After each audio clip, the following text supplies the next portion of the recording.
Assalamu alaikum class. We are at lecture number 6. Today we're going to talk about further on the hypothesis development. Previously we did some exercises on how to write hypothesis statements. Today again we're going to further go into a little more detail on that. Let's start with today's session. Okay. But as we said earlier, let's recap onto what we did last time. We we developed hypothesis statements. Some of these statements were directional, some were non-directional. Some of these statements had indicated a relationship between variables or identified a difference between groups. We also looked at how to write our null statements and alternate statements.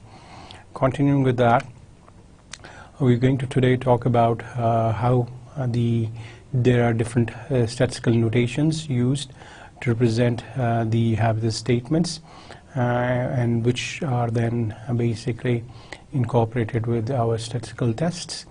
While testing the group difference, what we need to obtain is the mean of the focus variable.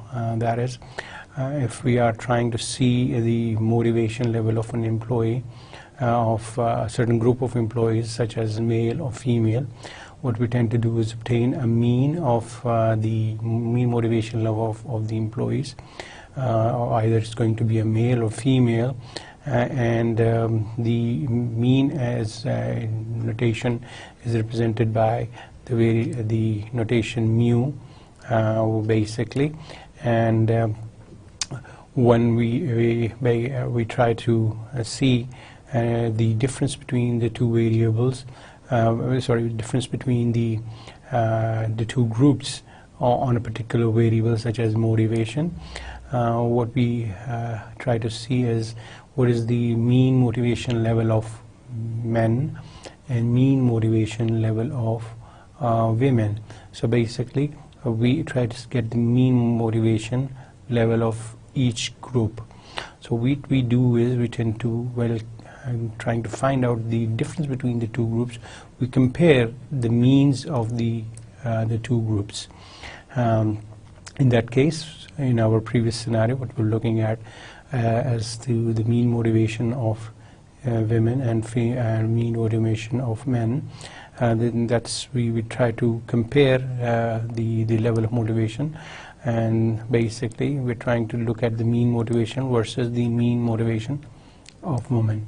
So this is basically what we tend to do, and based on this is basically the mean, as we know, is obtained based on the data what we collect in our research. Of course the mean is going to be obtained a little bit later on when we collect the data, but while stating our hypothesis statements, the notations to represent what we are going to do and what sort of test we're going to play, we tend to use these notations to represent the relationships or the tests. As we said that what we do is we first state our null hypothesis. The idea behind stating the null hypothesis is that once we reject the null hypothesis, it's easier for us to substantiate our alternate hypothesis. For our null hypothesis, the statements what we made under null hypothesis statements, we said that there is no difference between the mean motivation level of men versus the mean motivation level of women. So we were saying there was no difference between the two groups, the mean difference between the mean motivation level of men versus the mean motivation level of women. So the null hypothesis, while we using the notations, we say H naught represents as the null hypothesis, and we're saying the mean motivation level of men minus the mean motivation level of women is equals to 0. If you remember, we said that a null hypothesis usually is stated in a format whereby it's trying to say that there is no relationship between two variables and there is no difference between the two groups. When we say there is no difference between the two groups, what do we mean by that? The difference between them is 0. So this is what it is. We're saying the mean motivation level, whatever that is, maybe of men, when we calculate that minus the motivation minus the motivation, mean motivation level of women. When we differentiate, when we minus them together, basically the result will come to 0. That's what our null hypothesis statement is. We're saying the difference between the two groups is 0, or there is no difference between the two groups. So this is how you state your null hypothesis. Again, we use H0 as an indication of that this is a null hypothesis statement notation. Similarly, we said that in case for once we are able to state our null hypothesis, we also define our alternate hypothesis, which is opposite to the null hypothesis. And in this case, whatever the hypothesis, which is the alternate hypothesis we are going to define, is based on the prior knowledge or prior literature review we had done.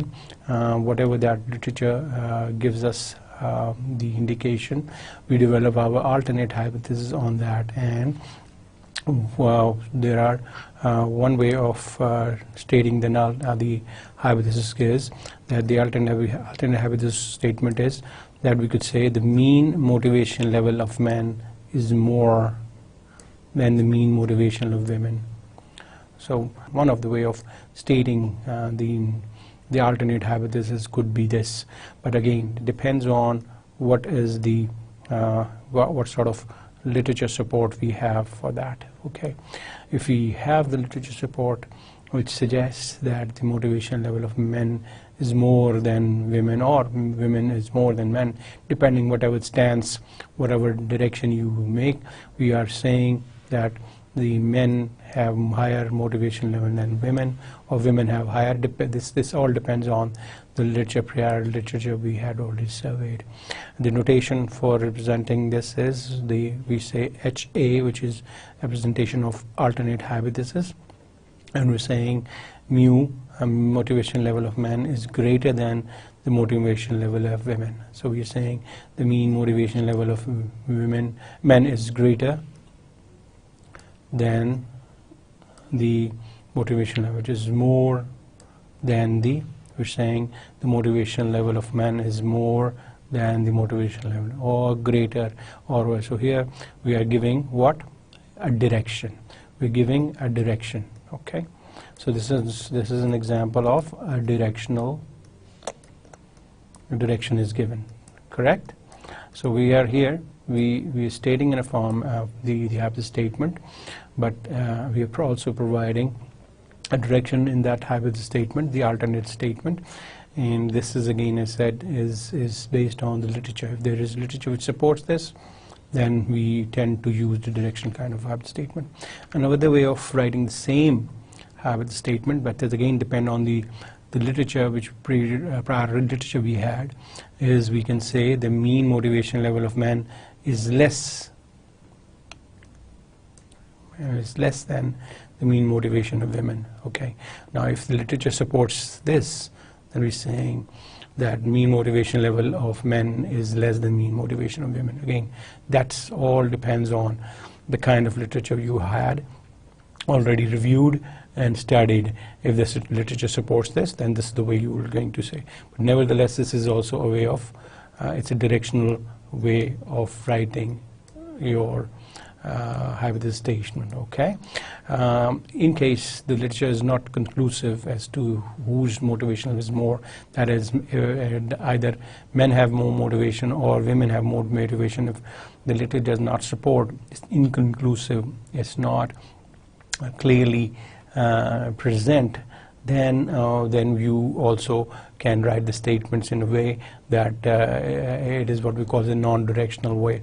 And this is the way you write it. There is no difference between the mean motivation level of men and the mean motivation level of women. So we're saying there's no difference between, there's no difference between the two. They are equal. We're saying there is no difference between the two. If we are saying that there is a difference between the two groups. Okay, so when we're saying that there is a relationship between certain variables, there again we are trying to establish that either it's positive directional, there is a difference, there is a relationship. It could be a positive relationship or a negative relationship, or in case the literature is not supporting, we say there is a relationship but you're not mentioning the direction. For that, the notation we use to indicate that there is a relationship is the term row. Okay, this is the symbol we use to indicate that there is a correlation between certain variables, and it's what we call as a row, and row is denoted by a small p. So if we say, we find that the correlation between the two variables is more, is positive one, which is this one, is negative one, or equals to 0, or actually it should be not equals to 0, meaning we were saying that there is no there is a relationship, but you don't know that it's positive or negative. Let's look at this example in more in detail. What we are saying is that when we say there is a relationship between two variables, the value of p, which is the row, is greater than 0, meaning it's a positive relationship, a negative relationship. And here we are saying that it's not equals to 0, meaning there is a relationship, but you're not sure it's positive or negative. So sorry, I have made a mistake here. It should have been no, not equals to 0. If it becomes equals to 0, then we're saying there is no relationship. But that is a case of null hypothesis. So please make sure this is not equal. Okay, the term, the symbol I should have used here is not equal to 0. So I'm saying these are all the cases of your alternate hypothesis statements, whereas when we say there's a null hypothesis statements, we're saying it's equals to 0. When we're saying the relationship positive, the relationship is negative, the relationship is non-directional, we're not sure that it could be positive, it could be negative, we're saying but it's non-zero, which is if it's 0, then we're saying that there is no relationship. So there is a relationship, there is a relationship, and there is no relationship. So while considering the notations for hypothesis statements, the null hypothesis statements, especially in the case of relationships, we use the term, we use the notation row, and we denote that we say row is greater than 0, row is less than 0, or row is not equal to 0 to indicate alternate hypothesis statements. And for null hypothesis statements, we say row is equals to 0. So this is for the null hypothesis statement. This is the notation for null hypothesis statement, and these are notations for your actual hypothesis statement or alternate hypothesis statement. So what we did here, we said the notation for group reference, we're saying it's more. Again more. Here we're using the word more. Okay, and we're saying less, and then we're saying they're not equals to 0. When they are equals to 0, when the difference between the two is equals to 0, then we're saying there is no difference. When we're saying they're not equal, meaning there is a difference between that, but you're not sure if this is greater or this is less, you're not sure. But you're saying they are different. Here you're saying they are different. You're different, but you're not saying either case. So this is non-directional. These are directional ways of saying there's a difference between the two groups. And let's look at the other one. And then we said there is a relationship between the two variables, and notation we use is we're saying row is greater than 0, row is less than 0, is not equal to 0. This is again for your alternate hypothesis statements. For null hypothesis statements, we are saying row is equals to 0.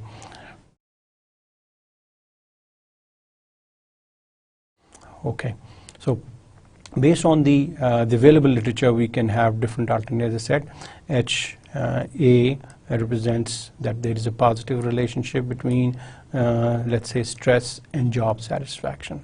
So if I were to use notations for that, statistical notation for that, this is the way you do that. We say HA colon rho is greater than 0. So if this is your hypothesis, there is a positive relationship. This is your statement. So this is a statement. This is a statement, hypothesis statement. The notation for that is this one, which is HA colon rho is greater than 0, because we're saying it's a positive relationship. When we say there is a negative relationship, if this is the statement, we're saying there is a negative relationship between stress and job satisfaction, then HA is equals to P is less greater than, let's see, we said greater than, yeah, P is less than 0, which is, we're saying it's negative. P is less than 0, we're saying P, value of P is less than, which is a negative relationship. And if the statement, we are saying the relationship between stress and job satisfaction, there is a relationship, we're saying, but we're not giving a direction. This is non-directional. So non-directional way of writing. We're saying this is non-directional way of writing, that the rho is not equal to 0, that there is a relationship, but you're not sure if it's positive or negative. In case it's negative, this is the symbol you use. In case it's positive, this is the symbol you use. So use greater than, P is greater than 0, P is less than 0, or rho is less than 0, or rho is more than 0, indicating a positive relationship, indicating a negative relationship. And in case it's inclusive, if the relationship is positive or negative. In some studies it's positive, in some studies it's negative. You're undecisive about it, then what you do is you say non-directional. You say the rho is not equal to 0, meaning it could be positive, it could be negative. Let's summarize the whole relationship in a table.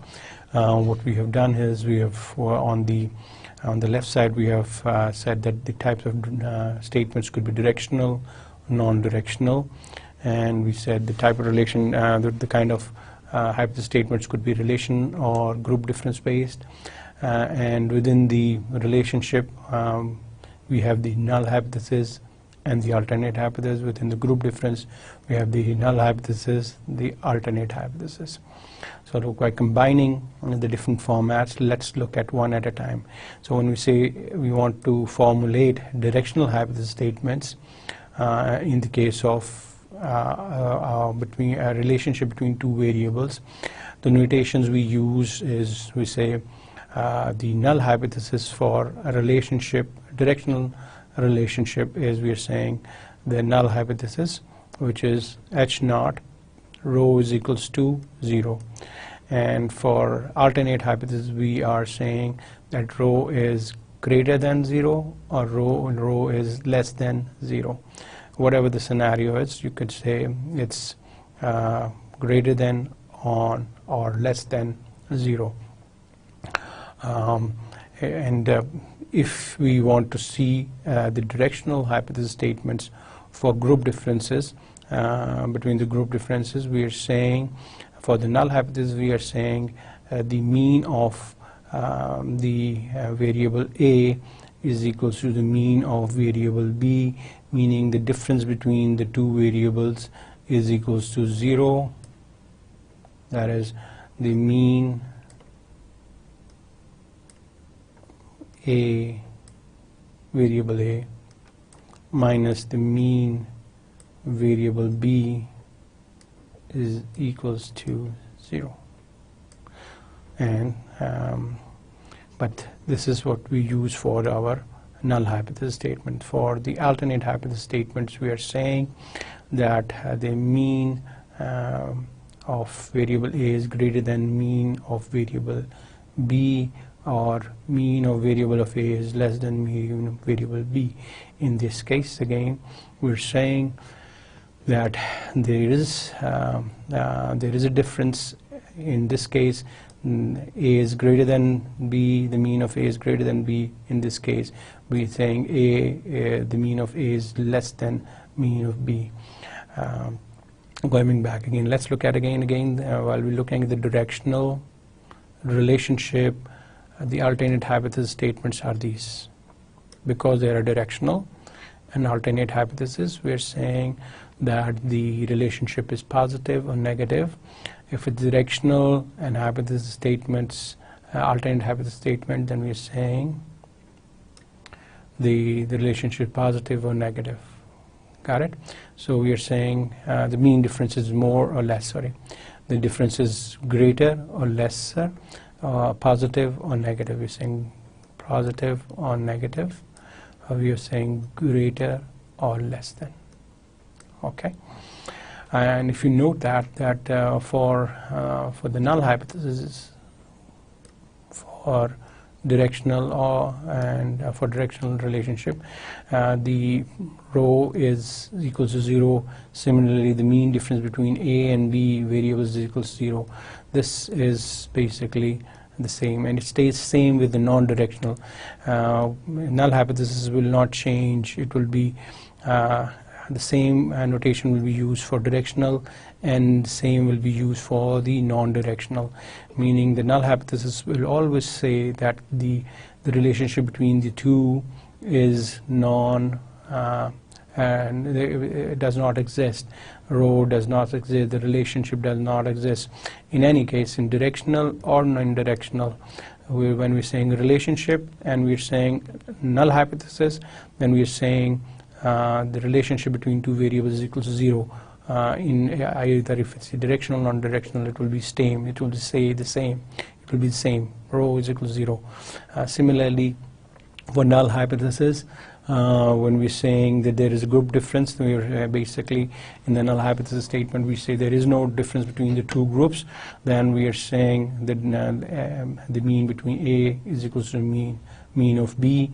Similarly, mean of A is equal to mean of B for non-directional. So they will not change. The null hypothesis notations will not change for group difference or for relationship. They will be the same. The only thing you need to keep in mind is that in the directional and the non-directional, well, the relationship is we are saying that the rho or the value of P here is not equal to 0, meaning it's not 0, hence it's not 0. It is not 0.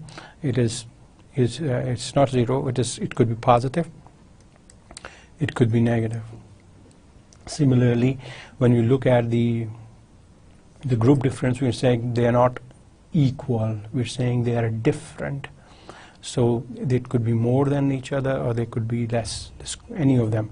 One could be more than the other, or the other could be less from the group B. So coming back again, let's look at this again, the whole thing together. We're saying that the relationship, and there are hypothesis statements which are written in the form of relationship or in the form of group differences. They could be written in the form of a directional or non-directional. For the null hypothesis relationship, the notations are the same, which is rho is equal to 0, rho is equal to 0. Regardless, it's directional or non-directional. The hypothesis, the notations are the same. Same goes for the notations for the group difference. We're saying that there isn't the difference. They are equal. They are equal, meaning the mean of A is equals to mean of B, or mean of A is equals to mean of B. So the null hypothesis is same for direction, non-direction. The difference is when we're saying that the relationship is positive or negative, that's directional, or non-directional. We're saying they're not equal to 0, meaning the relationship exists, but you're not sure about if it's positive or negative. And you're saying in this case, you're saying the groups are different from each other. The mean of A is not equal to the mean of B, meaning they are different, which is your alternate hypothesis. And in the null hypothesis, we're saying they are the same. See? So here we're saying they are the same. we're saying here the same, here we are saying they are different. So in alternate hypothesis we are saying they're different, in null hypothesis we are saying the same. So these are the different notations you can use, and here you can summarize the different types of relation and the types of hypothesis statements one can see. Okay, so with this we move on, and what we do is, again, we'll take up another example which we had looked up earlier in one of our sessions. In this example, if you remember, what we talked about was that we said that workforce diversity that affects the organization effectiveness through creative synergy. Through creative synergy, we said an organization which has a diversified workforce, once they work together, there is creative synergy generated, and this creative synergy produces effectiveness, organization effectiveness.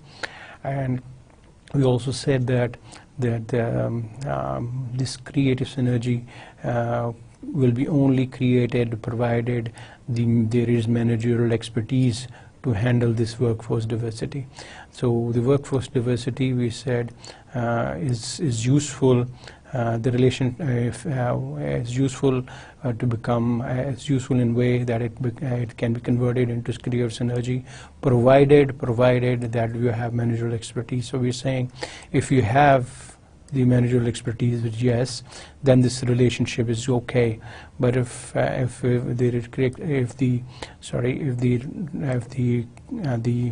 managerial expertise does not exist, then we are saying the relationship will not exist. So this relationship we see is being moderated by this particular variable. So this relationship can be changed. The relationship can be changed, and we said that this workforce diversity is converted, is transformed into creative synergy, and this synergy then basically helps us have more of organization, achieve more organization effectiveness. So if you remember this thing, what we'll do is, based on this our theoretical framework, we again are going to develop some hypothesis statements and see how we go about that. So we said that we identified the workforce diversity is transformed into creative synergy, which leads to organizational effectiveness.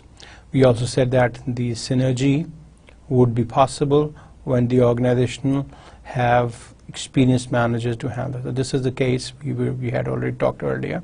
And based on this information, the hypothesis statements which we want to develop could be that the workforce diversity is related to creative synergy. That's hypothesis 1.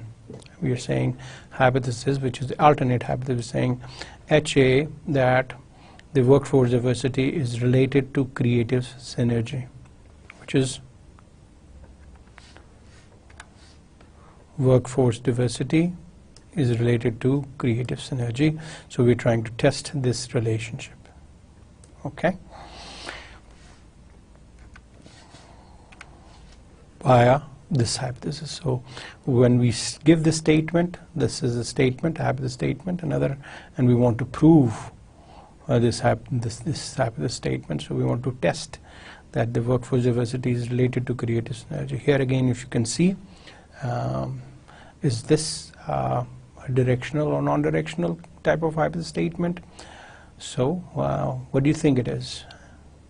Yes, it is directional. We are saying it's non-directional here, because we're not saying, we're saying they are related. They are related, but we're not saying that they are positive. We're not saying that there is a negative. It's a non-directional kind of a hypothesis statement. Okay. So this is a non-directional type of a hypothesis statement. We are saying they are related, but we're not sure if it's positive or negative. Okay.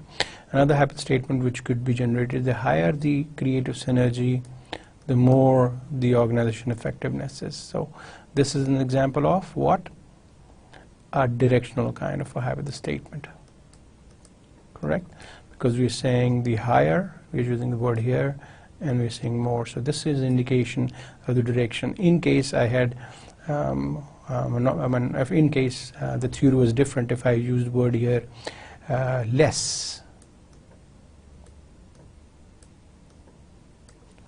If I had used the word less here, then of course this is a directional way of it, but it's a negative direction we're saying, which is not the case actually. The case is that there is a positive relationship. So we're saying the more, the higher the creative synergy, the more the organization effectiveness is. So it's a directional kind of hypothesis statement, and it's giving that there is a positive relationship. Okay. In case it's less, then it becomes a negative relationship hypothesis statement. Let's look at the third hypothesis which could be generated is the creative synergy mediates the relationship between workforce diversity and organization. So we are saying that synergy mediates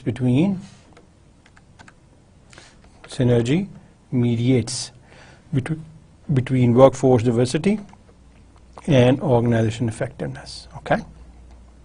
So we're trying to test the relationship, the mediating role of creative synergy, or the intervening role of the creative synergy. So this hypothesis statement is trying to bring about and bring into our attention that there is the intervening variable is intervening or mediating between the relationship. This is the way you state your mediating hypothesis. There's another one. The relationship between workforce diversity and creative synergy is moderated by the managerial expertise. This is an example of how we state the moderating role of it. When we look at it, we're saying the relationship between workforce diversity and creative synergy is moderated by the managerial expertise. So three variables. We're looking at workforce diversity, creative synergy, and we're saying managerial expertise is basically moderating the relationship as per the diagram, that it is moderating. So this is the way you state your moderating. So we looked at the directional kind, non-directional kind of a way. We looked at the directional kind of way. We looked at the mediating and the moderating type of hypothesis statements. Let's have another look at an example. Okay, this example is slightly more detailed. The objective here again is two things. One, we want to make sure that while developing our theoretical framework and then the hypothesis statements, we need to concentrate not only just on developing a schematic diagram, but we need to also properly logically define the relationships. And so in this example again, we deliberately are going through and read through that how the variables are linked and the relationship being indicated. So please let's read it together and see what it says.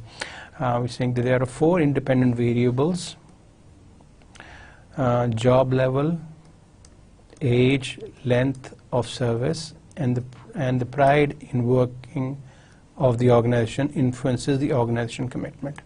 So he's saying there are 4 independent variables, which are job level, age, length of the service, and pride in work of organization influences the organization commitment. So while reading this, what is your dependent variable, if I would ask? In this case, the ultimate dependent variable is your commitment, organizational commitment. And what are the independent variable we're looking at here at this accordingly? This is job level, age, length of service, and pride of the working in the organization are the different independent variables.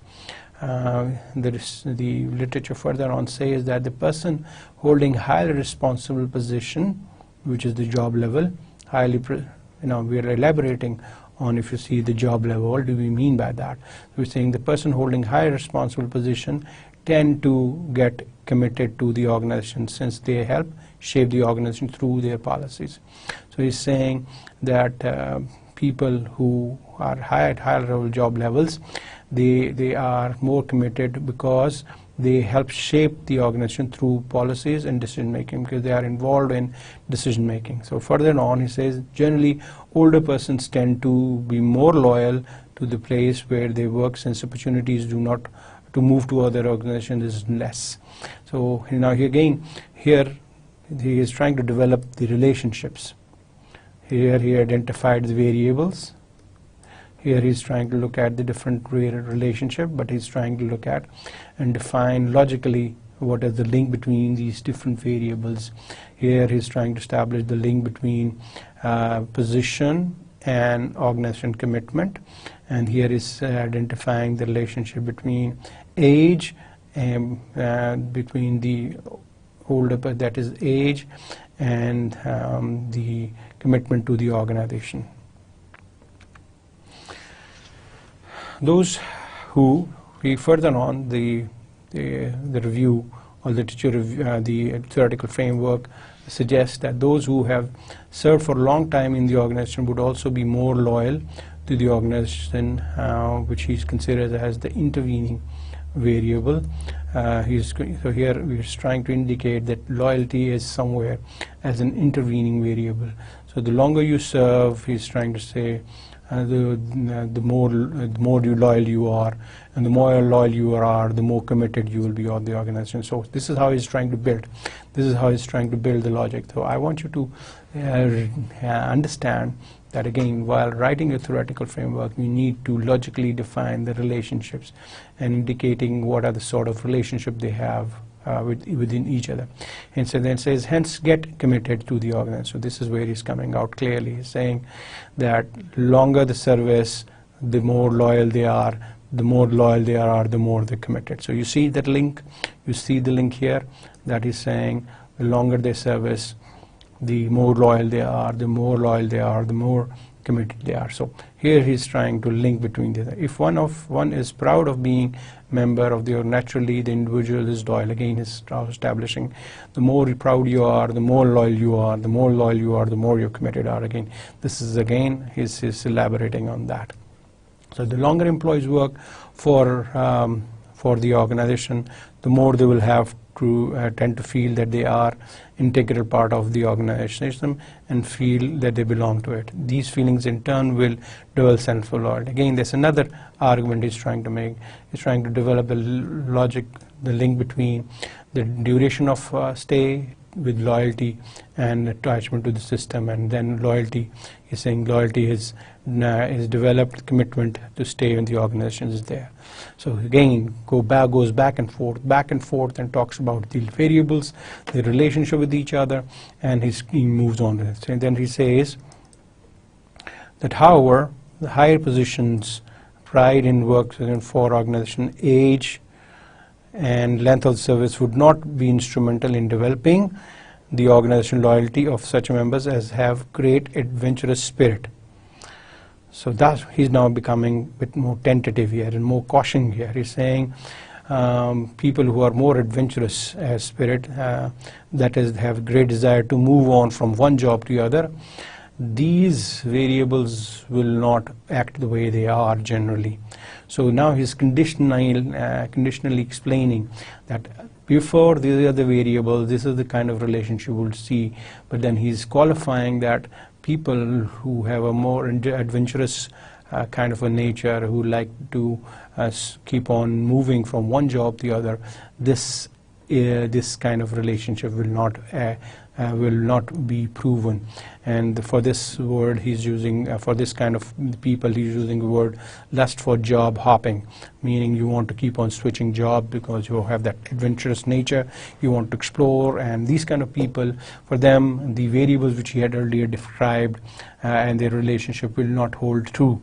So here he's trying to qualify or give as a case. So he says it would not be lust for job hopping would be moderating the, he's saying is moderating the variable which influences the relationship between independent variables and intervening variables, and thus the relation between independent variables and dependent variables. So this is how you need to elaborate, and this is once you are able to elaborate that, then you basically come down and discuss the different variables. Draw your schematic diagram and try to explain in the diagram that what sort of kind of relationships there are.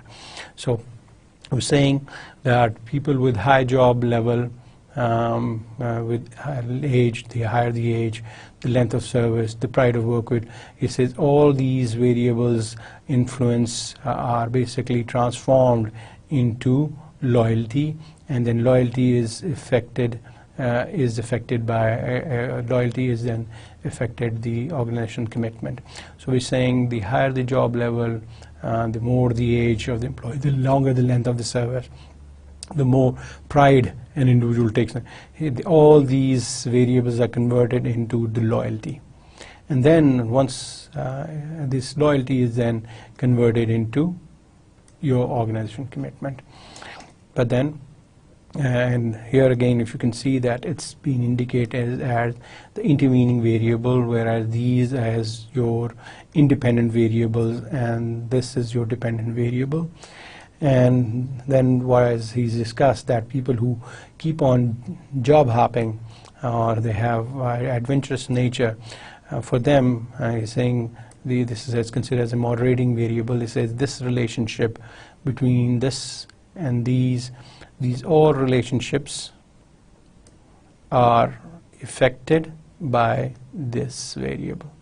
So job level, age, length, when we're trying to see the link between loyalty and job level, age and loyalty, length and loyalty, pride and loyalty, they will have a problem when we have employees which have high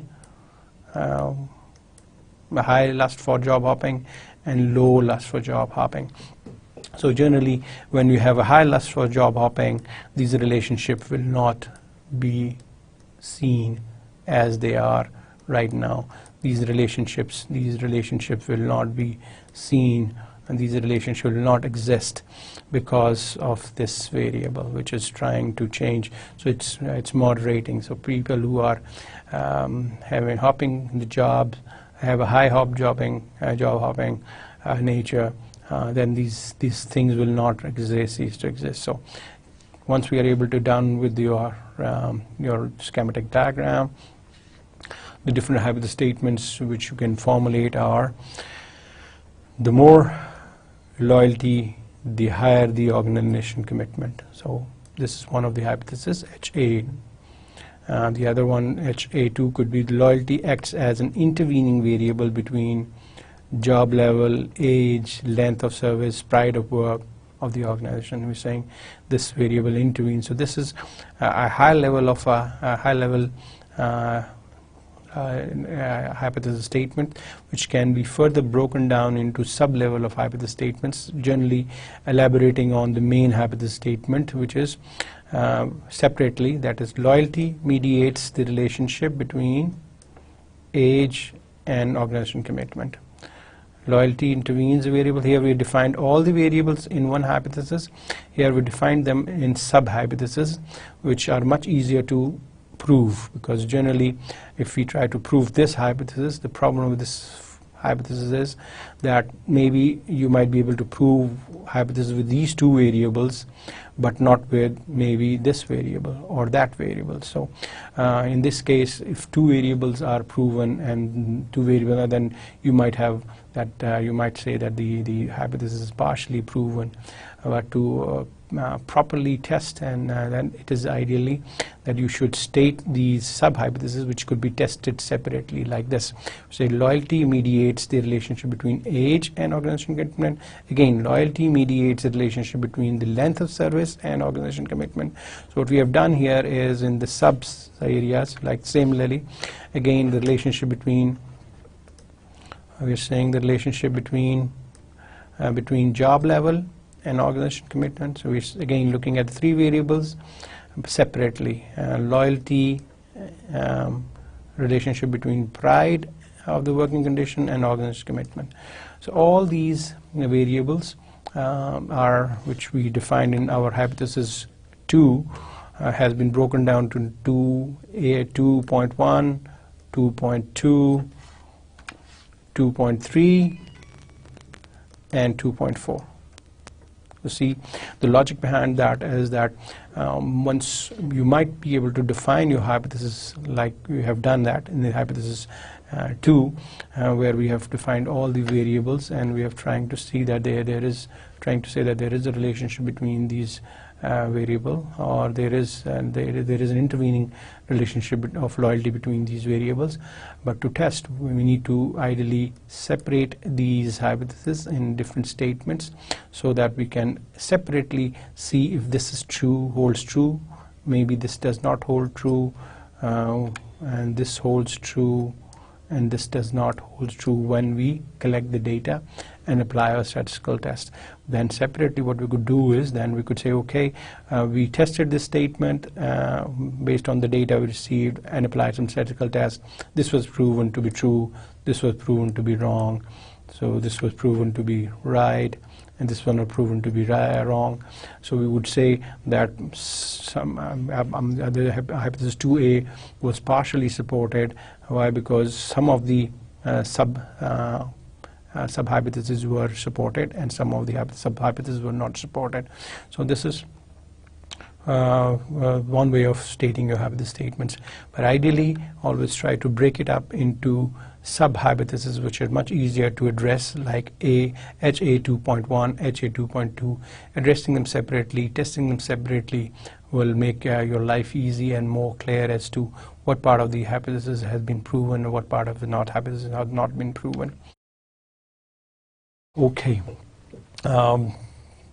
Similarly, we have done the same thing with your moderating variable. We are saying that only employees who have a lust for job hopping would job level, age, length of service, pride, working condition be related to loyalty for the organization.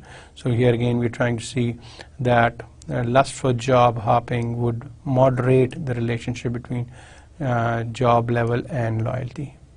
So we separately, here we have stated them all together, but then we have said HA 3.1, this is 3, 3.1, 3.2, 3.3, etc.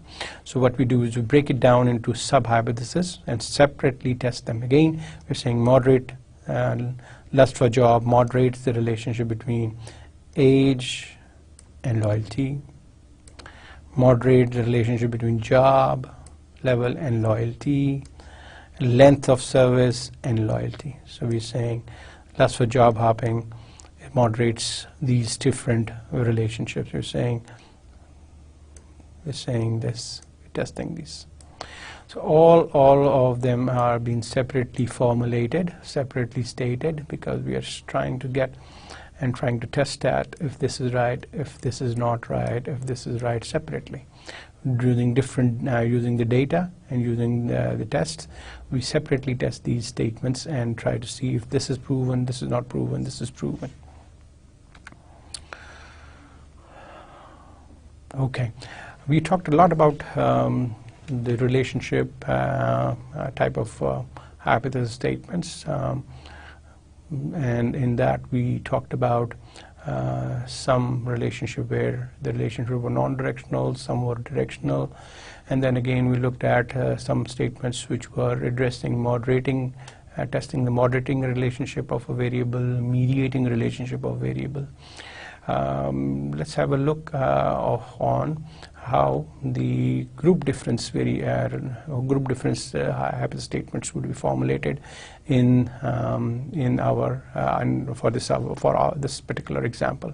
Let's say that the research question for again this particular exercise or this problem which we were talking about is, does the blue collar workers are more loyal or white collar workers? So let's say while going through the while going through the case or the scenario or the problem, we wanted to also know that loyalty. Once we wanted to know the loyalty level of men versus women, or blue collar versus white collar employees. For that, if you want to establish that who are more loyal, meaning men are more loyal, or women are more loyal, or blue collar workers are more loyal, or white collar workers are more loyal. If this is something also we want to establish, and they have the statements for that. Now the research question for that will be: does blue collar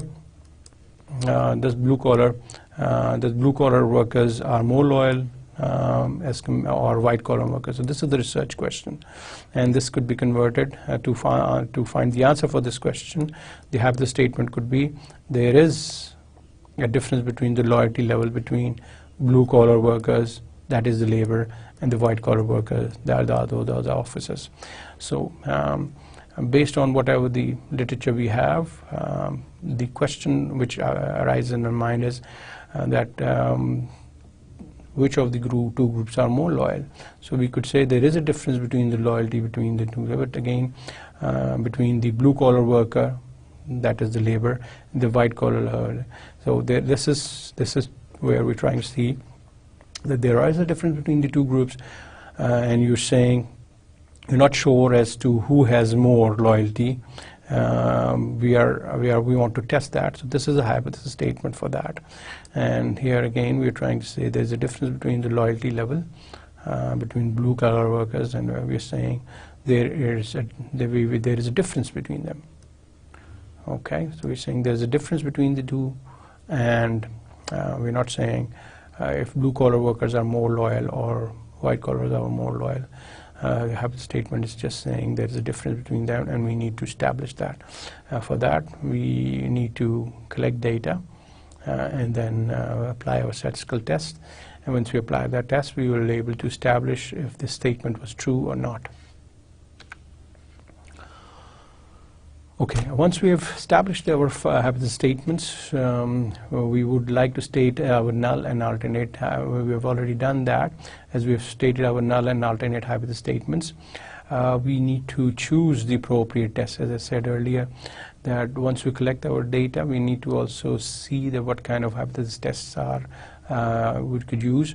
But by looking at the statements also, we could more or less get an idea that what kind of tests we can apply. Some of these tests are called the parametric kind of a tests, such as the Pearson correlation, the t-test, the ANOVA test, and then there are certain non-parametric tests like Spearman rank correlations, Kendall, chi-square types of tests, which could be applied on the data collected, but based on the kind of statements we have made, we need to basically select one of these types of tests to apply. More detail on these different types of tests will be covered in the statistical portion of this course. But at this stage, we would like to say that again, for any kind of these tests, we need to establish the significance level. And as we discussed in the last session, that you set in social sciences, generally we tend to set the significance level to 0.05, which is saying that 95 out of 100 you say that the data, the hypothesis received is going to be true, and 5% is not going to be true. This is what we need to say, and usually we set this while conducting the test. Usually while conducting these tests, what we tend to do is we tend to use some kind of a softwares.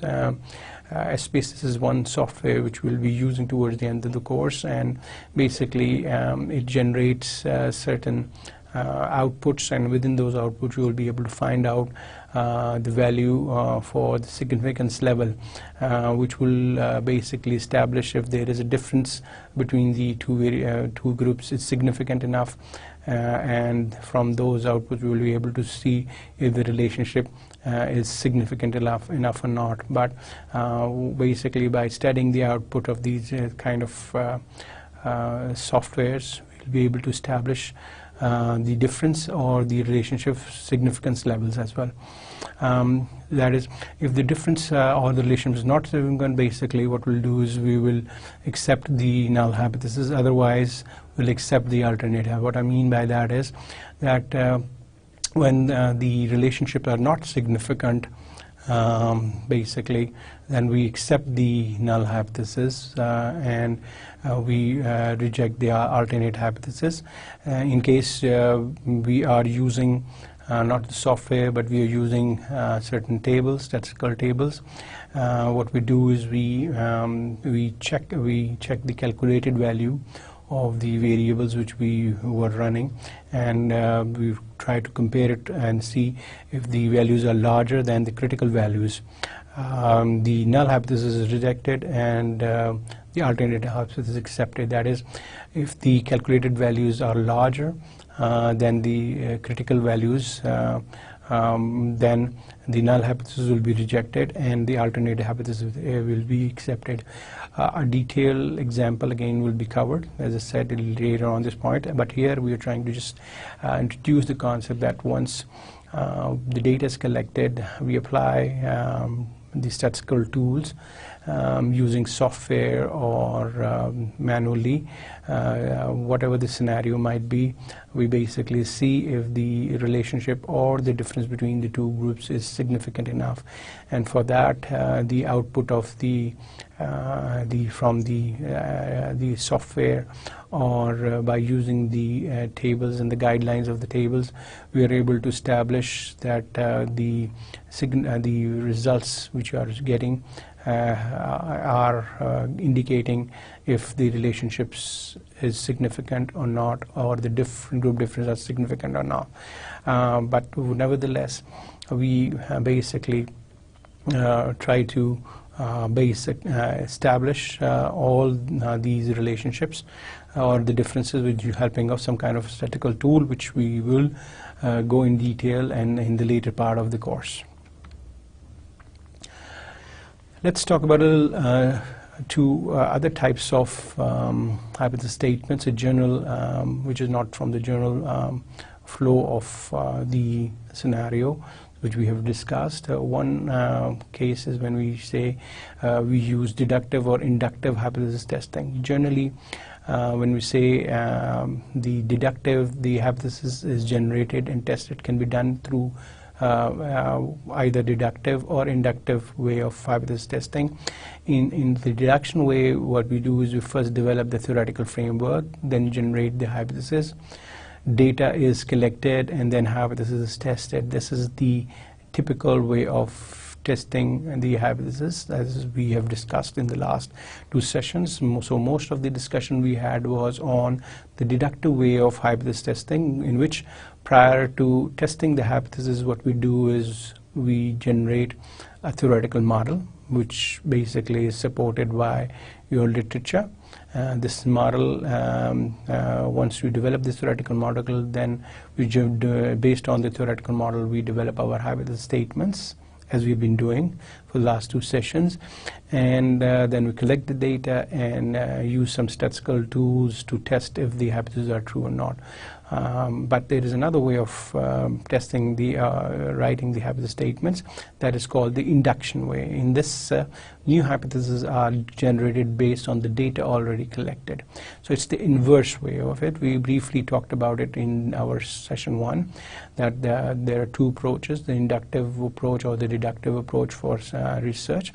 As we said, in the deductive, we have a theory, we formulate the theoretical framework, we develop our hypothesis statements, we collect data, and we basically apply tests to see if the hypotheses are true. But in the inductive, what we do is we already have a data, and based on the data, we try to generate the hypothesis statements, which then are later tested, meaning the data is already there. By analyzing the data, what we do is we try to generate some kind of hypothesis statements based on the data available.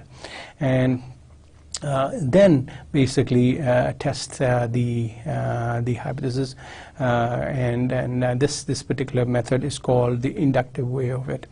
If you can recall, one such case was discussed of the Hawthorne studies, in which initially the researchers wanted to establish the link between the light intensity and the work performance.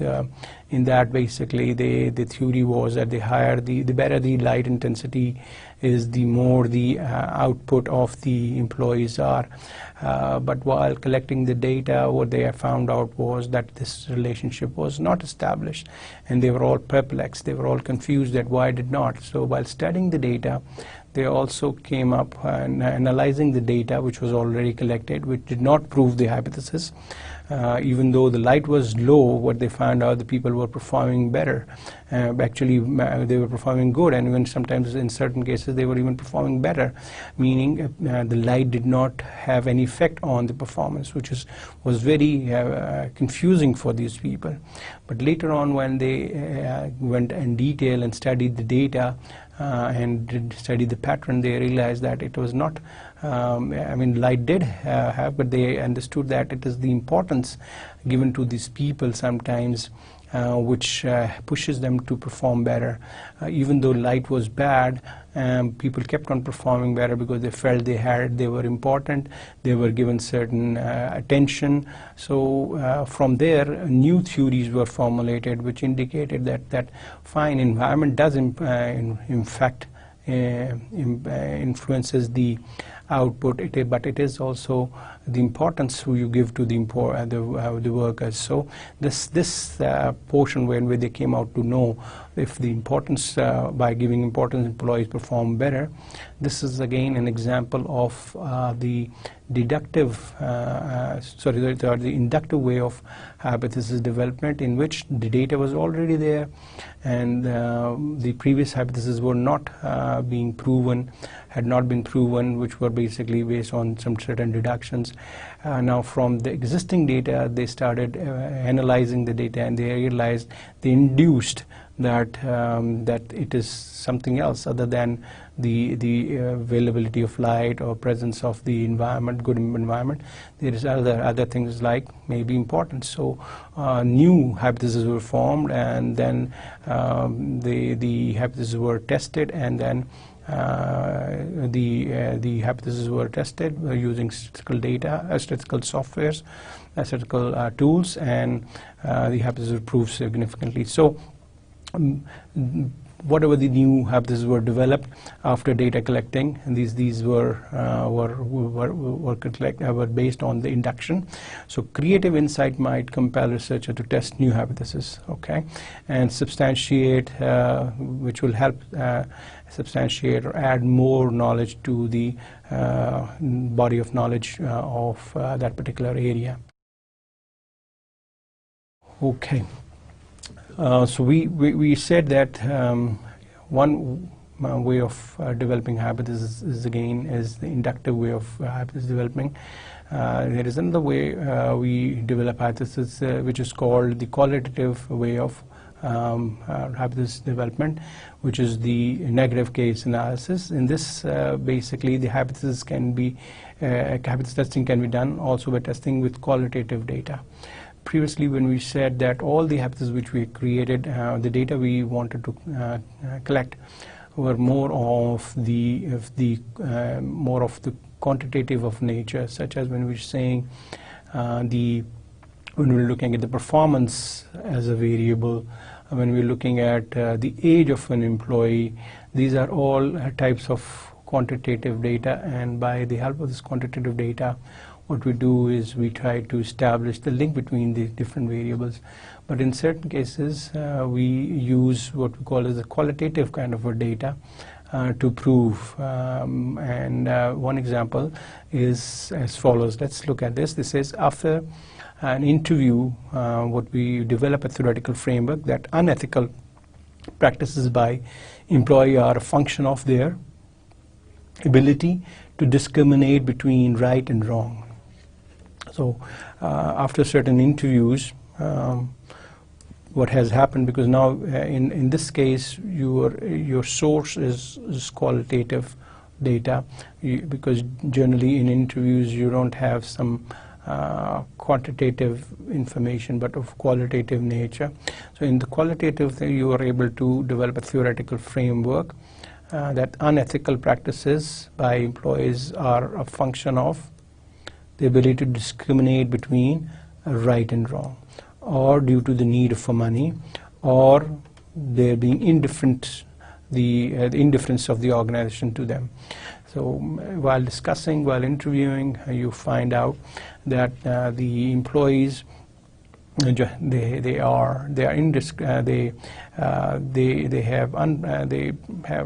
have unethical practices, and these unethical practices are influenced because the employees cannot differentiate between right and wrong, or maybe they are in need of some money and that's why they go for unethical practices, or if they feel that the organization is indifferent to whatever they do and they feel that the organization doesn't care whatever they do, then they will go for some unethical practices. Now this is the theoretical framework which could be based on the interviews. Now searching toward proving this hypothesis could lead us to some false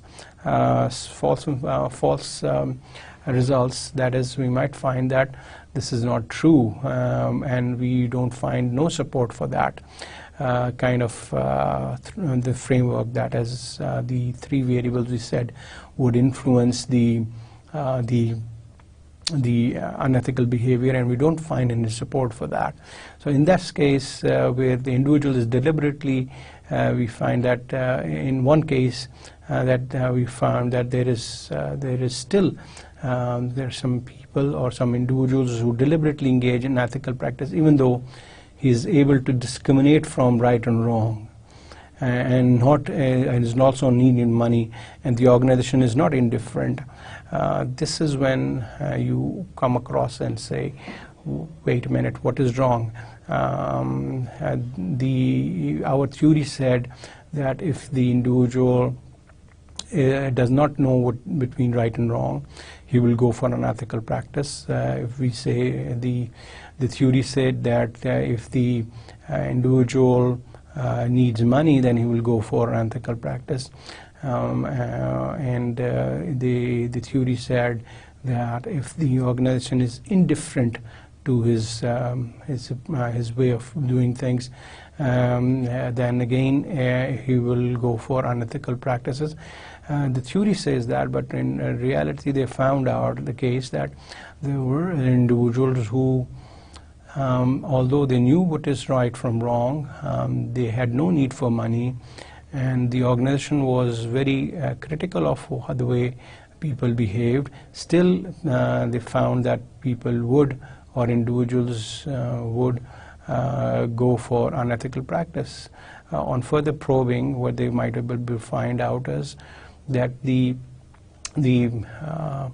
individual who practiced this unethical way of unethical practices did that because he wanted to get back to the system. He wanted to, he wanted to show the system because the system would not listen to his advice, and to get back to their system, to punish the system, he used unethical practices.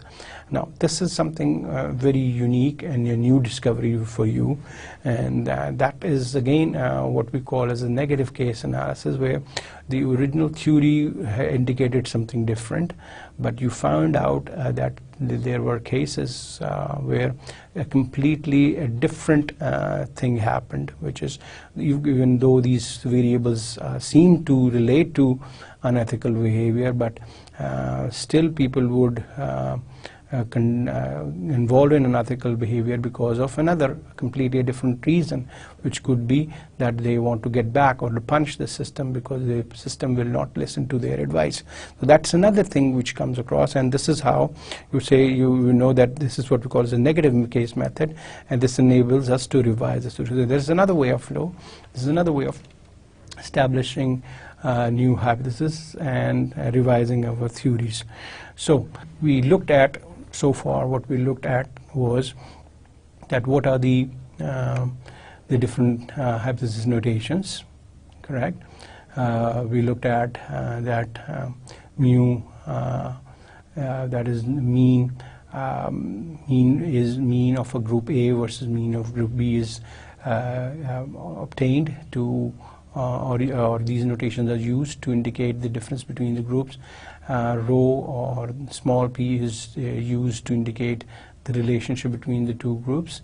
We also looked at that how the moderating and mediating hypothesis statements are formulated.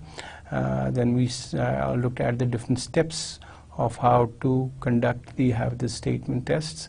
Later on in the last session, what we basically looked at was that apart from the typical deductive way of hypothesis development and hypothesis testing, there is an inductive way of method of hypothesis development and hypothesis testing, and there is what we call as a qualitative way of hypothesis testing.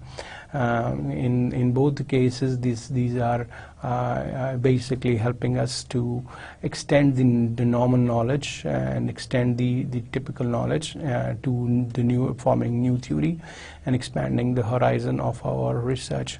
So we said that in the last section that when we find that the hypotheses we had already developed based on the deductive method were not proven, we further analyze the data, and based on the availability, the kind of data, by analyzing the data, we develop our new hypothesis, which basically add to our understanding of the issue, gives us a new dimension, hence creating new kind of a new kind of knowledge, and this kind is basically called an inductive. Similarly, again, while going through the data, some qualitative input can indicate qualitative detail of a case could indicate a new dimension, a new variable, indicating a new hypothesis, and testing the hypothesis, the previous hypothesis, and identifying that the previous knowledge has lacked something, has been now incorporated, new knowledge has been incorporated, and the previous knowledge has been extended. So this is what we talked about today. Next session, what basically we will look at is how we go about conducting our research and design. That is, once we have able to establish our hypothesis statements, we are aware that once we have the statement established, we need to collect data, and we need to also see statistically identify and see how we're going to test those hypothesis statements. And the next step is we need to now logically or actually systematically plan as to how we're going to conduct our research, what we want to do, how we're going to conduct research in the next session or the next part of our research process, and that is basically termed as the research design. And the next session, inshallah, we will talk about that. Assalamu alaikum.